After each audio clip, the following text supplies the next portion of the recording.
जो लोग सोच बदल लेते हैं वे दुनिया बदलने की ताकत रखते हैं। हेलो स्टूडेंट्स, मैं आपका कॉमर्स एजुकेटर नौशाद सर स्वागत करते हैं आपका अपना यूट्यूब चैनल कॉमर्स लाइव पर।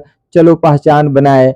आज आपको क्लास 12th का इकोनॉमिक्स का ऑब्जेक्टिव क्वेश्चन बताने वाले हैं। ये ऑब्जेक्टिव क्वेश्चन आपके लिए बहुत ही इंपॉर्टेंट होने वाला है और बहुत ही मजेदार और बहुत ही शानदार होने वाला है। तो चलिए फटाफट हम आपको स्क्रीन पे लेके चलते हैं। टन देखिए कितना ही मजेदार और कितना ही शानदार क्वेश्चन आ चुका है। क्वेश्चन में लिखा है मेरे प्यारे स्टूडेंट्स, व्यष्टि अर्थशास्त्र में सम्मिलित होती है, यानी माइक्रो इकोनॉमिक्स इंक्लूड्स क्या होता है? तो पहला ऑप्शन है व्यक्तिगत इकाई यानी इंडिविजुअल यूनिट, छोटे छोटे चर यानी स्मॉल यूनिट्स। उसके बाद से लिखा हुआ है व्यक्तिगत मूल्य निर्धारण यानी इंडिविजुअल प्राइस डिटर्मिनेशन। उसके बाद से लिखा है उपयुक्त सभी, ऑल द एबव। तो मैं आपको बता दूं यहाँ पर लिखा हुआ है सबसे पहले कि माइक्रो इकोनॉमिक्स। तो माइक्रो इकोनॉमिक्स, माइक्रो का मतलब होता है छोटा। तो माइक्रो इकोनॉमिक्स में छोटे छोटे चर या किसी इंडिविजुअल व्यक्ति की इनकम की बात करनी हो, चाहे इंडिविजुअल किसी फर्म की इनकम की बात करनी हो, मैं आपको एग्जांपल के माध्यम से समझाते हैं। आप देख रहे हैं कि यहाँ पर एक लड़का है और देख रहे हैं कि पूरा नंगा है। देख रहे हैं आपको दिख रहा है, शॉर्ट बिल्कुल नहीं पहना हुआ है। लग रहा है कि इसको पीलिया का बीमारी धर लिया है, एकदम देह पियर पियर हो गल बा। आहे में देख लो लोग हिंदी लिखल गला में पहना हुआ है। अगर मैं आपको बता दूं जो हिंदी लिखा हुआ है इसका प्राइस आप सुनकर दंग रह जाएंगे। इसका प्राइस जो हिंदी लिखा हुआ है इसका प्राइस है 1.5 करोड़, लगभग 1.5 करोड़ का पहना है। आप देख लीजिए पीलिया का बीमारी धरा हुआ है फिर भी 1.5 करोड़ का हिंदी पहन के घूम रहा है। समझ। इसका नाम है MC स्टैन। ये एक पेशे से रैपर है और एकदम अजीब ढंग का गाना गाता है, समझ में नहीं आता है। सिर्फ इसका यही बात समझ में आता है, मैं रैपर नहीं गैंगस्टर है। हस्ती की बस्ती ब्रो, हस्ती की बस्ती ब्रो कहता है। अब समझ लीजिए जब गला में 1.5 करोड़ का ये पहन के घूम रहा है तो आप अनुमान लगा सकते हैं कि अगर आप MC स्टैन का इनकम पता करना चाहते हैं, किसी इंडिविजुअल MC स्टैन है इनका इनकम पता कीजिएगा तो आपकी ये किसके अंतर्गत आएंगे? ये माइक्रो इकोनॉमिक्स। बहुत सारे ऑनलाइन कंपनीज है उसमें से सिर्फ अमेजॉन, मेचा से अमेजॉन नहीं लिखा है, अमेजॉन लिखा है। यदि आप सब कंपनी को छोड़कर सिर्फ अमेजॉन कंपनी के बारे में स्टडी करते हैं, इसके इनकम को पता करना चाहते हैं, तो ये आपके लिए क्या कहलाएगा? माइक्रो इकोनॉमिक्स कहलाएगा। अब यही देख रहे हैं यहाँ पे नंगे पंगे हैं और यहाँ पर बिग बॉस में आकर देख लिए एकदम हीरो बन गए। और यहाँ पे जो भी आता है तो जो भी पूछता है ये कितना कहता बताता है 1.5 CR का है। बस समझ में 1.5 करोड़ का गला में पहन कर घूमता है। आप ही समझ सकते हैं कि इसका मतलब वैल्यू कितना है। इसका एक फेमस डायलॉग हो गया था, ये 80,000 का शू इसमें तेरे घर चले जाएगा, इसमें 80,000 का शू है इसमें तेरा घर चले जाएगा। अब आपको बात समझ में आ गया कि इसका आंसर क्या होगा? तो इसका आंसर D हो गया, उपयुक्त सभी, यानी छोटे छोटे चर। यानी किसी एक हमने कंपनी के इनकम के बारे में पता करे, चाहे आप यही जौन पीलिया इसको बीमारी धरा हुआ है MC स्टैन को, अगर आप इनकम के बारे में पता करना चाहते हैं तो आपके लिए क्या कहलाएगा? Micro economics. चाहे किसी इंडिविजुअल फर्म के बारे में स्टडी करना चाहती है क्या कहलाएगा? Micro economics. आई होप अब बात समझ में आ चुका है। नेक्स्ट क्वेश्चन आपकी स्क्रीन पे आ चुका है। क्वेश्चन में लिखा है उपभोक्ता व्यवहार का अध्ययन किया जाता है। ऑप्शन है सूक्ष्म अर्थशास्त्र में, आय विश्लेषण में, समष्टि अर्थशास्त्र में, उपयुक्त में से कोई नहीं। तो यहाँ पे क्या लिखा है? उपभोक्ता व्यवहार का अध्ययन किया जाता है। तो उपभोक्ता व्यवहार का अध्ययन किया जाता है। तो उपभोक्ता व्यवहार का अध्ययन किस तरह से किया जाता है? तो सूक्ष्म अर्थशास्त्र में किया जाता है। इसका आंसर क्या होगा? तो इसका आंसर A होगा। बात समझ में आ चुका है। नेक्स्ट क्वेश्चन, क्वेश्चन नंबर 3 आप देख लीजिए। क्वेश्चन 3 में लिखा है व्यष्टि अर्थशास्त्र के अंतर्गत निम्न में किसका अध्ययन किया जाता है। यानी व्यष्टि का मतलब होता है माइक्रो इकोनॉमिक्स। अभी आपको बताया गया था माइक्रो इकोनॉमिक्स में किसका अध्ययन किया जाता है। ऑप्शन दिया हुआ है व्यक्तिगत इकाई, आर्थिक समग्र, राष्ट्रीय आय, उपयुक्त में से कोई नहीं। तो मान लीजिए बहुत सारे ऑनलाइन कंपनी है, उस ऑनलाइन कंपनी में से सिर्फ आप फ्लिपकार्ट कंपनी के बारे में स्टडी करना चाहते हैं, उसका इनकम को पता करना चाहते हैं, तो ये व्यक्तिगत हो गया। यानी बिहार की अगर हम बात करें तो बिहार में बहुत सारे सुपरस्टार है, उसमें से एगो है खेसारी लाल यादव। यदि आप खेसारी के इनकम के बारे में पता करना चाहते हैं तो ये एक इंडिविजुअल हो गए, व्यक्तिगत हो गए, ये खेसारी लाल यादव। तो आपका आंसर समझ में आ गया। आंसर क्या होगा, तो आंसर आपका ए होगा, यानी व्यक्तिगत इकाई। यानी किसी व्यक्ति के, यानी किसी पर्सनल व्यक्ति के इनकम के बारे में यदि आप स्टडी करते हैं उसके, या किसी व्यक्तिगत फर्म का, किसी एक का, बहुत सारे कंपनी उसमें से किसी एक कंपनी के बारे में आप इनकम का पता लगाना चाहते हैं, तो वो आपके लिए क्या कहलाएगा, व्यक्तिगत इंडिविजुअल यूनिट्स में आएंगे। और इंडिविजुअल यूनिट्स किस में आएंगे, माइक्रो इकोनॉमिक्स। बात आपको समझ में आ गया होगा। नेक्स्ट क्वेश्चन, इसका आंसर ए होगा। नेक्स्ट क्वेश्चन, क्वेश्चन नंबर 4 में लिखा है आर्थिक क्रियाओं के अध्ययन के संदर्भ में अर्थशास्त्र को 2 शाखाओं व्यष्टि और समष्टि में निम्न में किसने विभाजित किया। यानी क्वेश्चन को पहले समझ लीजिए। क्वेश्चन में लिखा हुआ है कि आर्थिक क्रियाओं के अध्ययन के संदर्भ में अर्थशास्त्र को 2 भागों में बांटा गया है, एक व्यष्टि और एक समष्टि। तो सबसे पहले किसने इसको बांटे थे, इसको 2 भागों में बांटे थे। नाम आप देख लीजिए, लिखा है मार्शल, उसके बाद से लिखा है रिकार्डो, और उसके बाद से लिखा हुआ है रेगनर फ्रिस। इनमें से कोई नहीं। तो मैं आपको बता दूं कि रेगनर फ्रिस जो थे इसको 2 भागों में बांटे थे। रेगनर फ्रिस, ये आप देख रहे हैं ये तस्वीर, ये रेगनर फ्रिस है, जवानी का है, ये रेगनर फ्रिस का बुढ़ापा का फोटो है। तो याद रख लीजिएगा कि रेगनर फ्रिस ने इकोनॉमिक्स को 2 भागों में बांटा था, एक माइक्रो और एक मैक्रो। फोटो आप देख रहे हैं, देखिए इसमें कितना हैंडसम दिख रहे हैं, और इसमें भी मुस्कुरा रहे हैं, बहुत अच्छे दिख रहे हैं, लेकिन थोड़े बूढ़े हो गए हैं। आप भी लोग बूढ़े हो जाइएगा। बस समझ में आता है। आंसर क्या होगा, रेगनर फ्रिश। नेक्स्ट क्वेश्चन नंबर 5 आपके स्क्रीन पे आ चुका है। क्वेश्चन 5 में लिखा है निम्न में कौन सा आर्थिक क्रियाएं अर्थशास्त्र की अध्ययन सामग्री के अंतर्गत सम्मिलित की जाती है। क्वेश्चन को समझ लीजिए, निम्न में कौन सा आर्थिक क्रियाएं अर्थशास्त्र की अध्ययन सामग्री के अंतर्गत सम्मिलित की जाती है।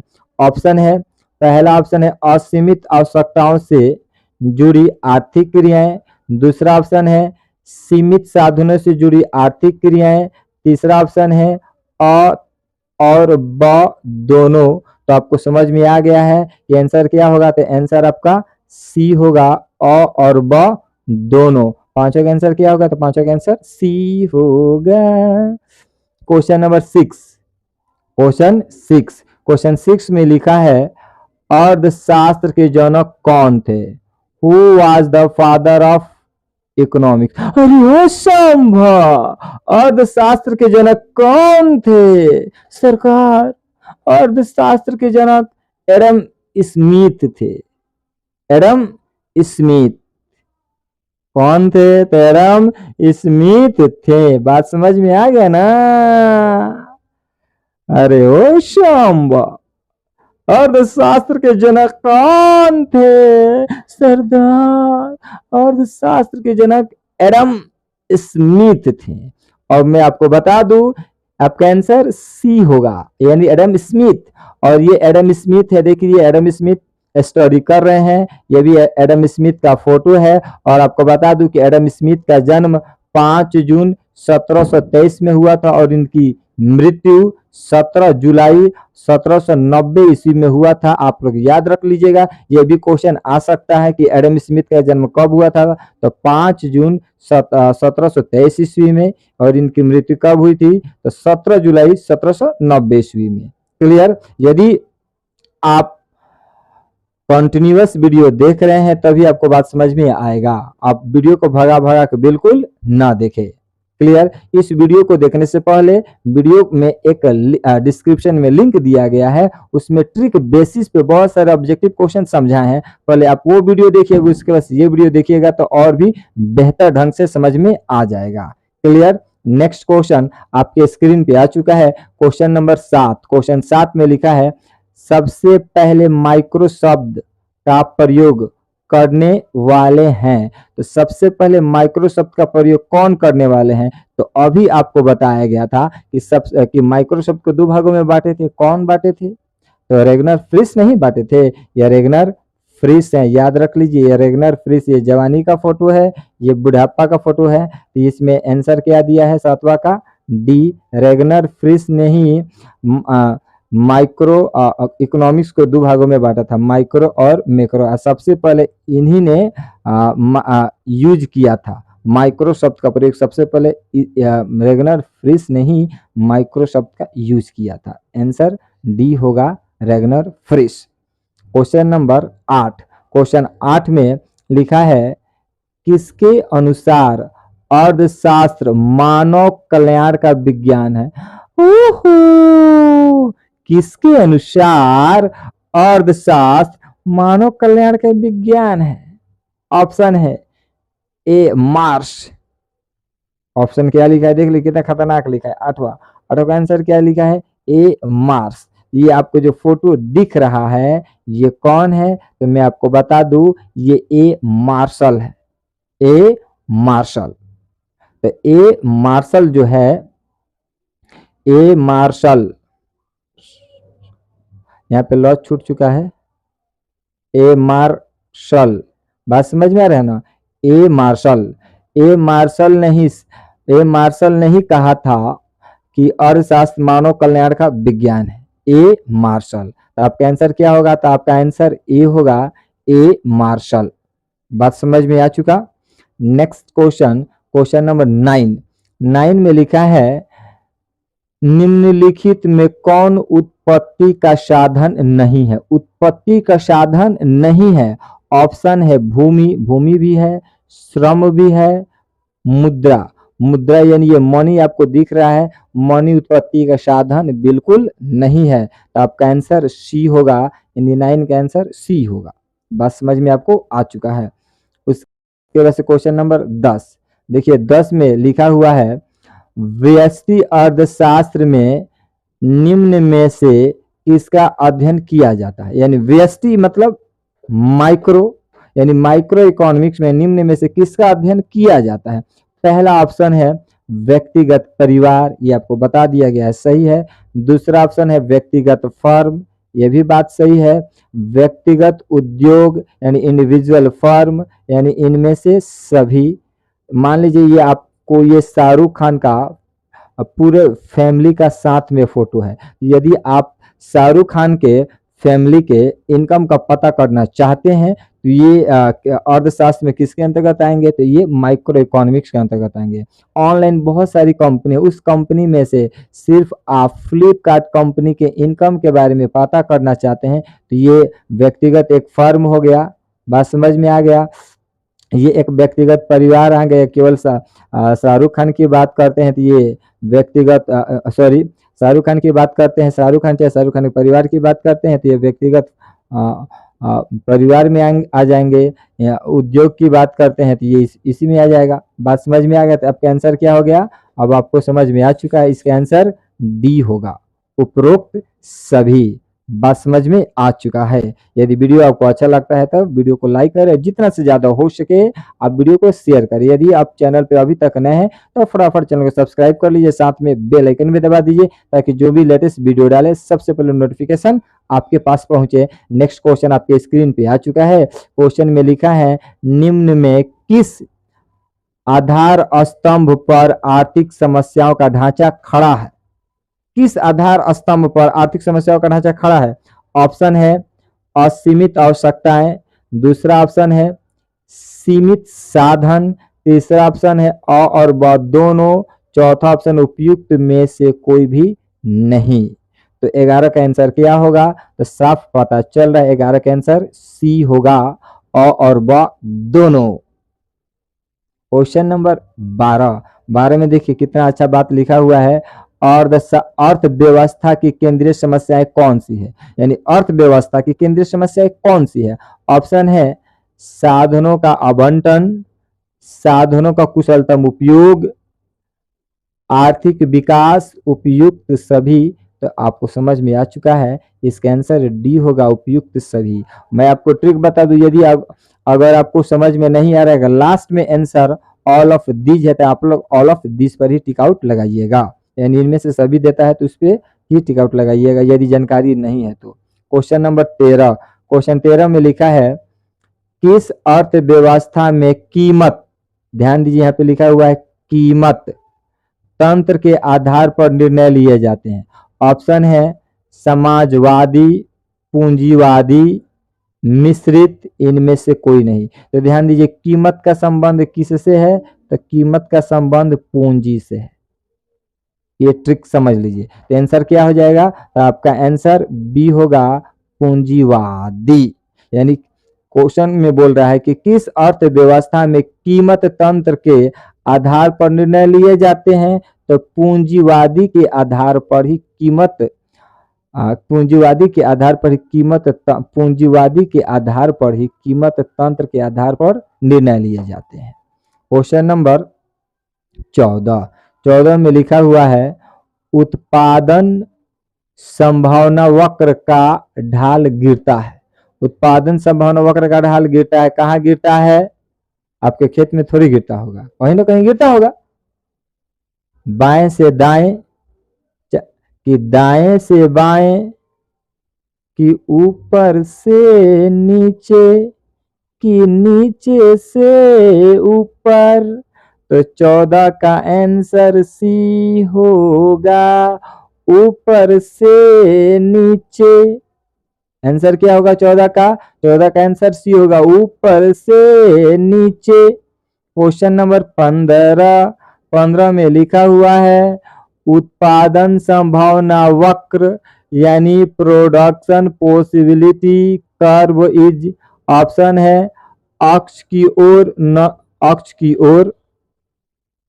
न तो दर होती है, अक्ष की ओर उन्नत दर होती है, कि अक्ष की ओर समांतर होती है, कि अक्ष की ओर लंबवत होती है। तो मैं बता दूं 15 का आंसर ए होगा पहले ही, कि अक्ष की ओर न तो दर होती है। लास्ट क्वेश्चन नंबर 16 में लिखा है उस वक्र का नाम बताइए जो आर्थिक समस्याएं दर्शाता है। ऑप्शन है उत्पादन वक्र, मांग वक्र, उदासीनता वक्र, उत्पादन संभावना वक्र। तो 16 का आंसर डी होगा, उत्पादन संभावना वक्र।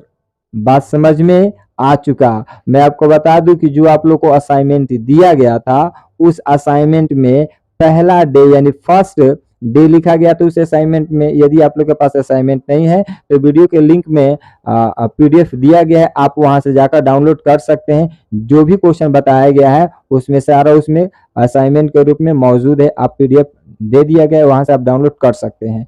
तो फर्स्ट डे में 16 ऑब्जेक्टिव क्वेश्चन था, हम आपको 16 ऑब्जेक्टिव क्वेश्चन समझा दिए, आपको आंसर पता हो चुका। नेक्स्ट दिन हम आपको फिर 17 से ऑब्जेक्टिव क्वेश्चन बताएंगे। इसी तरह जितने भी सारे आपके पास असाइनमेंट हैं, सारे असाइनमेंट में से हम आपको ऑब्जेक्टिव क्वेश्चन समझा देंगे। यदि वीडियो आपको अच्छा लगता है तो वीडियो को लाइक करें, जितना से ज्यादा हो सके आप वीडियो को शेयर करें। यदि अभी तक चैनल को सब्सक्राइब नहीं किए तो फटाफट चैनल को सब्सक्राइब कर लीजिए, साथ में बेल आइकन भी दबा दीजिए ताकि जो भी लेटेस्ट वीडियो डाले सबसे पहले नोटिफिकेशन आपके पास पहुंचे। तब तक के लिए हम आपसे अलविदा लेते हैं। That's all.